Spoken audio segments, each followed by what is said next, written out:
They say marriage is built on love, respect, and acceptance. But what happens when the very person who vowed to cherish you begins to tear down your confidence, piece by piece? What happens when the man you trusted to protect your heart becomes the one who breaks it the most? This is not just a story of betrayal. It's a story of courage, discovery, revenge, and triumph. And I promise you, if you stay with me till the end, you will understand why this woman's choice to walk into that party alone changed her life forever. Before we begin, please don't forget to hit the subscribe button on Silent Tears TV. Here, we tell the most emotional, inspiring, and heartbreaking stories. Stories that may sound like fiction, but they mirror the silent tears many people cry every day. Your support keeps us going. Now, let's dive in. I remember the exact moment it happened. It was a Friday evening. The house smelled faintly of cologne and freshly ironed clothes. My husband, Daniel, stood in front of the mirror, adjusting his tie. His dark suit hugged his shoulders, his shoes polished until they gleamed. He looked every bit the successful banker climbing the corporate ladder. I was sitting on the edge of the bed, curling my hair, my heart fluttering with excitement. It wasn't every day that Daniel's boss invited us to a party. This could mean connections, promotions, opportunities. I wanted to stand by his side to support him. So I had bought a new dress, soft blue silk that made my skin glow. It wasn't flashy, just elegant. "Do you like it?" I asked him shyly, standing up so he could see. I twirled a little, trying to hide how nervous I was. I wanted his approval, but instead of smiling, Daniel froze. His eyes scanned me from head to toe, and what he said next cut deeper than any knife. "Honestly, Clara," he sighed, "I don't think you should come." My heart skipped. Why? He looked away, adjusting his cufflinks like my question annoyed him. "Because you'll embarrass me. You don't exactly look presentable enough for this kind of crowd." His words hit me like a slap. Embarrass him? I stared at him, stunned. "I bought this dress just for tonight," I whispered, my throat tightening. "You said we were going together." Daniel didn't even glance at me. He shrugged. "Well, I changed my mind. My boss and his friends, they like beautiful women, high-class women. I can't afford for you to look out of place. Just stay home." Ugly. That was what he meant. Too ugly for his world. Too plain for his success. I forced a shaky smile. "Daniel, I'm your wife. Doesn't that matter?" Finally, he turned to me, his eyes cold. "Not tonight. Tonight, image matters more. Don't take it personally. Just don't come." And just like that, he grabbed his jacket, kissed the air, not me, and walked out, leaving me standing there, alone. The moment the door shut, I crumbled. My body slid down to the carpet, and the tears came uncontrollably. Ugly, embarrassing, unworthy. Those words weren't new. They were seeds Daniel had been planting for months, maybe years. At first, he said it in jokes. Little comments like, "Maybe you should lose some weight," or "Why don't you try makeup like other women?" Then it became sharper. Comparisons to women at his office. Dismissive stares when I tried to dress nicely. And now, this. I curled into myself, clutching my new dress. Was I really that bad? I looked in the mirror, my eyes swollen with tears. The woman staring back at me looked broken. But deep inside, beneath the hurt, something else stirred. A whisper. A defiance. Why should I be ashamed of myself? Why should I let the man who promised to love me dictate my worth? That night, I cried myself to sleep. But when I woke up, something had changed. The next morning, sunlight streamed through the curtains. Daniel hadn't returned home. I found his suit jacket tossed carelessly on the couch. Lipstick stains on the collar. My chest tightened. He hadn't just left me behind. He had gone with someone else. I clenched my fists. No, this wasn't just about being called ugly. This was betrayal, humiliation. I spent the whole day pacing the living room, my mind racing. Should I confront him? Should I pretend nothing happened? Or should I take back my power? That evening, Daniel walked in, whistling like nothing was wrong. I didn't ask him where he'd been. I didn't mention the lipstick. Instead, I smiled. And in that smile, I made a decision. I would attend the next party, with or without him, but not as the broken, insecure woman he thought I was. I would walk into that room alone, and I would show everyone, including Daniel, that I was not invisible. The weeks that followed were the hardest and the most important of my life. I started small. I signed up at the local gym, even though I hated the thought of people staring. The first day, I could barely run for 5 minutes without gasping for air, but I went back, again and again. Every drop of sweat was a reminder I am not weak. Next, I fixed my diet, not to impress Daniel, not to chase beauty standards, but to feel strong, to reclaim control of my body. Then came confidence. I joined a public speaking group. Even though my hands shook whenever I held the microphone, I forced myself to look people in the eyes, to speak without apology. And slowly, something beautiful happened. I started seeing myself differently, not through Daniel's cruel lens, but through my own. My reflection changed. Not just the body, the glow, the fire in my eyes, the confidence in my stance. I wasn't ugly. I was powerful. And Daniel was about to find out. 2 weeks later, Daniel's phone buzzed across the kitchen counter. He was still in his work clothes, scrolling and grinning like a teenager. I was rinsing plates when he cleared his throat. "Big night coming up," he said, trying to sound casual. "The managing director's birthday. Private residence. Very exclusive. Everyone who matters will be there." I dried my hands and looked at him. "You said everyone who matters," I replied softly. "Does that include your wife?" He didn't meet my eyes. He picked at the label on a water bottle. "Let's not start this again." "Then let's end it," I said. "I'm attending." He laughed under his breath, like I'd told a joke. "No, please don't make this difficult. You know how these people are. They what?" I asked. "They want high-class women. The ones who fit your checklist. Daniel, being your wife doesn't make me your accessory. I'm going." He finally looked up, sighed like a tired manager. "Fine, if you insist, but don't say I didn't warn you. And if anything goes wrong, it's on you." He walked out, but I caught it, the flicker of worry behind his eyes, like a man who told too many lies and finally realized one truth could burn them all. Part 6, Unlearning Shame. I didn't tell him what I had been doing, that I could jog 30 minutes now without stopping, that my voice no longer shook during public speaking practice, that I had started wearing my natural hair proudly, the way I had always wanted but never dared because he preferred it straight. I had also visited a small boutique owned by a woman named UCHE. She wasn't famous. She didn't have a glossy website or a fancy showroom, but she had an eye for elegance that didn't scream for attention. She sat me down and asked me a question no one had asked in years. "How do you want to feel in your dress?" "Not look. Feel. Free," I whispered. "Confident. Like I belong in any room I walk into." She nodded. "Good. We dress for the feeling first. The mirror will follow." I told her my budget. It wasn't much, but she smiled. "We'll do it," she said. "Classic. Sleek lines. Minimal.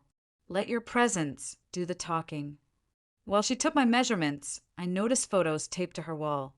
Women of all shapes and ages smiling in simple, stunning dresses. "Why the wall?" I asked.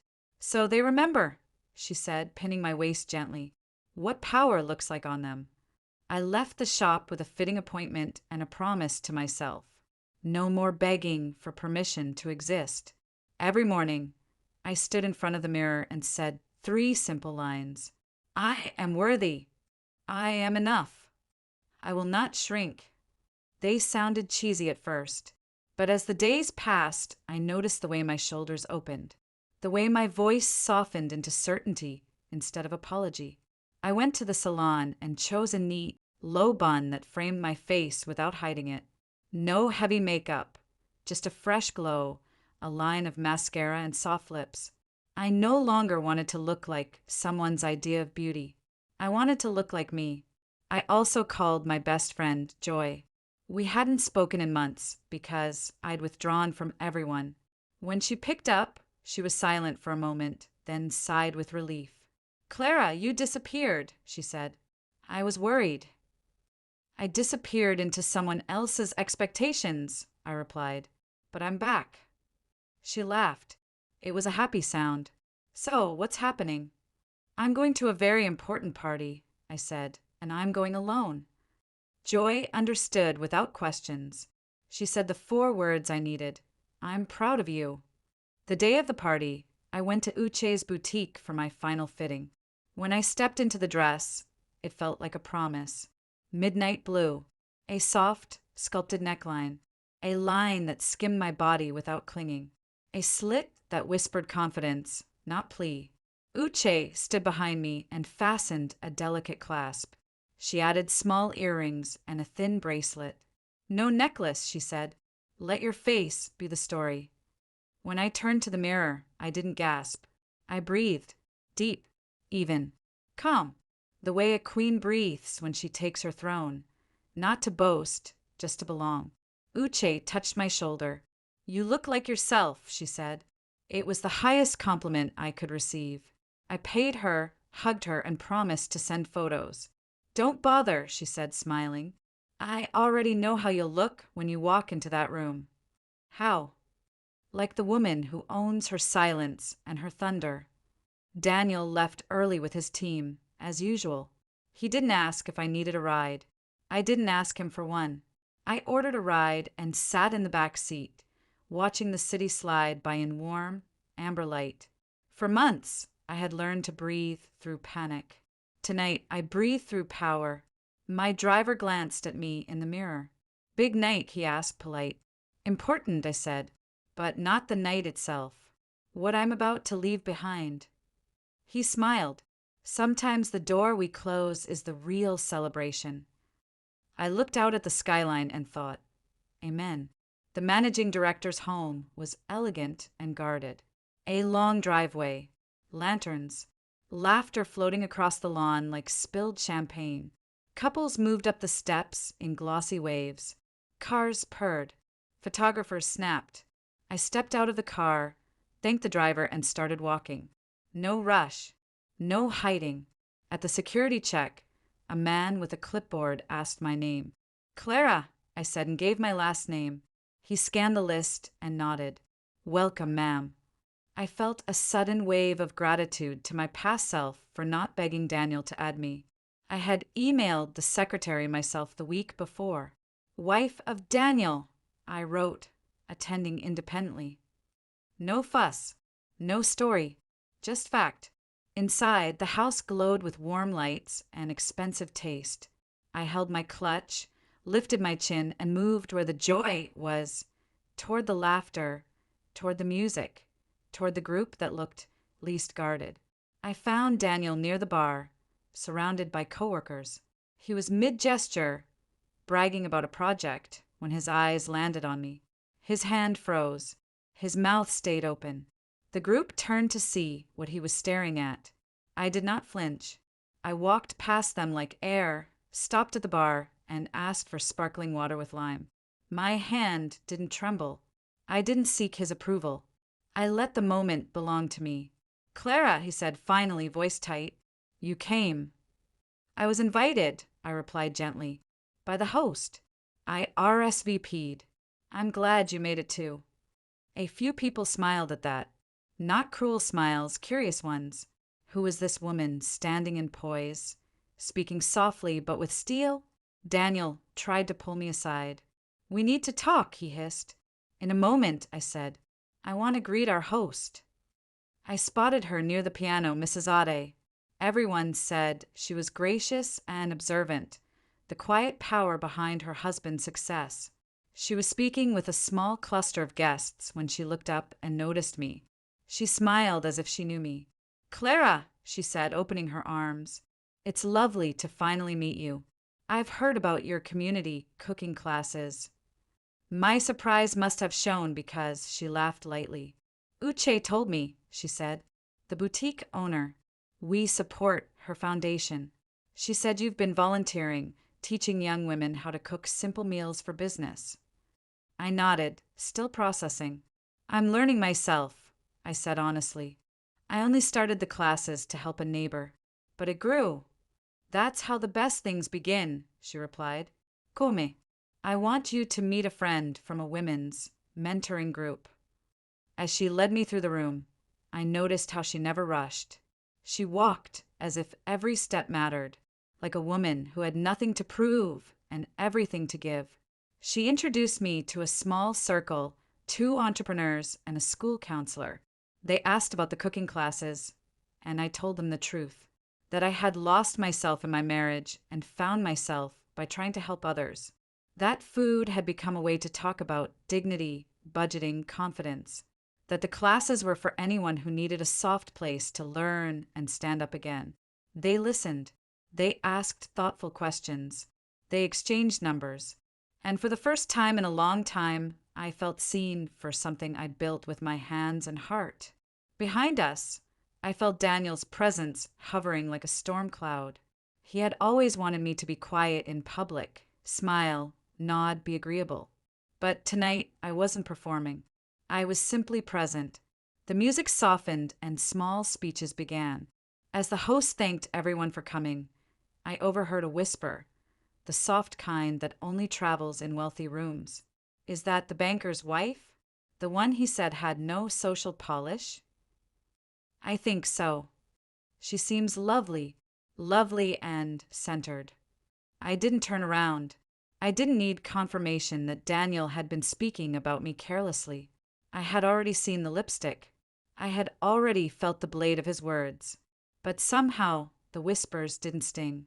They drifted past like smoke that couldn't stick to clean fabric.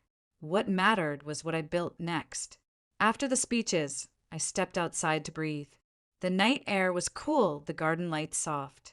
I stood by a row of jasmine bushes and closed my eyes. Clara, a voice said behind me. I turned. It wasn't Daniel. It was a woman I recognized from Daniel's office, Lola.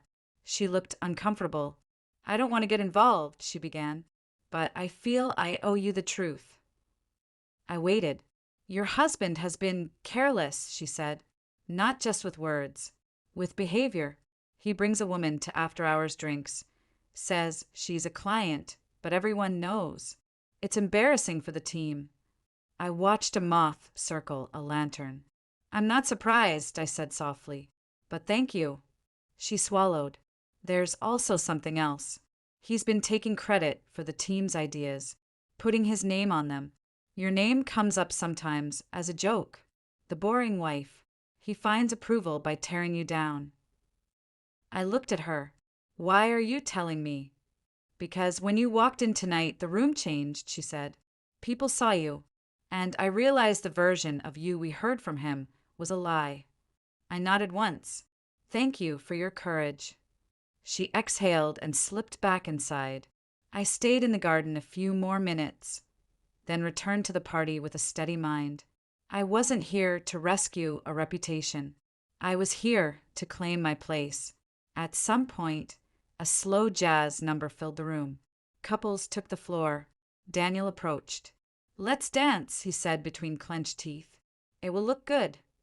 Image matters, I replied. Isn't that what you said? He flushed. Please, Clara, don't make a scene. I didn't want to dance with him. Not from spite, because my body refused to perform intimacy that my heart no longer felt. I smiled politely. I'm sitting this one out. I walked to the edge of the room and watched the dancers. I noticed a man standing alone, tall, older, with silver at his temples. He wasn't scanning for approval. He looked like someone who knew the difference between noise and music. He caught my eye and nodded a simple greeting. I returned it and turned my attention back to the floor. It was nearly time to leave when Mrs. Aude found me again. We're starting a small grant for community projects, she said. We look for leaders who do a